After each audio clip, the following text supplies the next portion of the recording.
L'anecdote d'aujourd'hui est liée directement à l'anecdote que je vous ai racontée il y a 2 jours. Donc l'anecdote du 6 décembre, je crois. Je suis déjà perdue. J'ai chaud la vache. Je suis au-dessus du chauffage et en plus j'ai chaud. C'est lorsque je suis revenue de mon arrêt de travail après m'être fracturé le pied. Donc je reviens, les enfants arrivent, tout va bien, hein, on sort les poneys des box, on les brosse, on les scelle. Et vient le moment où je mets les filets, donc je commence à mettre les filets.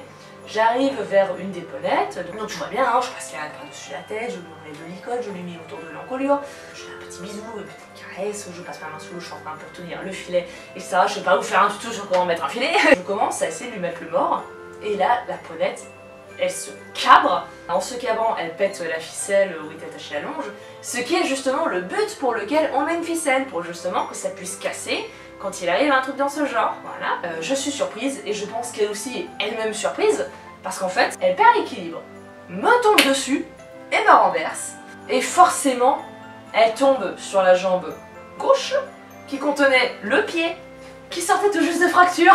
Je sens pendant qu'elle m'écrase la jambe et le pied, je reconnais la douleur que j'ai à ce moment-là. Et là, je me redis, putain, j'ai de nouveau le pied fracturé.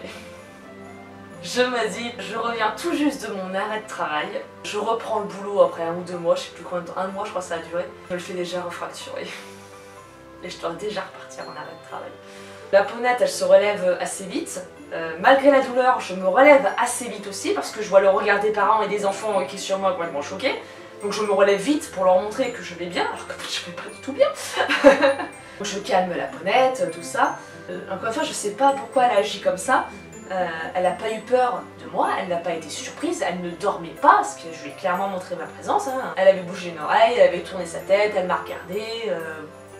Elle dormait pas, elle n'a pas été surprise, elle savait très bien ce que j'allais faire et ce que j'étais en train de lui faire. Je ne comprends pas pourquoi elle l'a fait, visiblement elle non plus n'a pas vraiment compris, puisque elle-même a été surprise de ce qu'elle faisait, du coup poum. Il y a son petit cavalier qui vient me voir et qui lui demande pourquoi elle a fait ça. Donc moi, je veux tellement dédramatiser la situation que je cherche en une demi-seconde une raison. Ne me jugez pas, c'est vraiment la première chose qui m'est passée dans la tête en un laps de temps si court. Je lui ai dit, elle a vu une mouche invisible, elle a eu peur.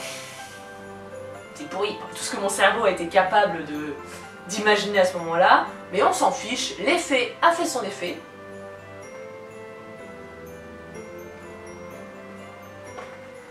L'effet voulu a été... Non, je peux dire ça. Bref, ça a fait son effet. Le petit a rigolé. On est reparti tranquille. Je suis partie en boitant dans la carrière. En fait, j'ai surtout eu... Je pense que c'est le choc qui a fait ça. Parce que j'ai eu mal, quoi, une dizaine de minutes. Après, c'est pas... Pouh, un petit bouquet. Un petit retour. Elle est en roue libre, cette anecdote. Donc j'ai boité pendant une dizaine de minutes et après c'est passé, tout va bien. Cette anecdote, pour être honnête, je l'avais complètement oubliée. Et en parcourant mon historique Facebook, en fait je suis retombée sur ça, ce que je l'avais raconté sur Facebook.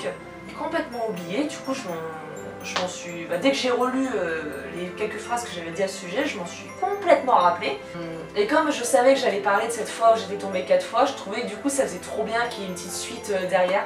Et voilà. C'était un enchaînement en série incroyable. C'est quand même fou les choses improbables qui nous arrivent dans la vie de tous les jours. Dans le monde équestre, bon, je pense que vous auriez cru quelqu'un qui un jour vous aurait raconté j'allais mettre le filet de ponette, la ponette s'est cabrée, elle avait tombé dessus. Ça fait des histoires de fous. Pas forcément toujours bien, hein, pas toujours qui se passe sans douleur, mais bon. Et bah du coup c'est tout pour cette anecdote. On se retrouve pour le 10 décembre, donc dans 2 jours, si vous comptez bien. Je vais la refaire, ouais c'est pas top. Je vous retrouve du coup dans 2 jours pour l'anecdote du 10 décembre.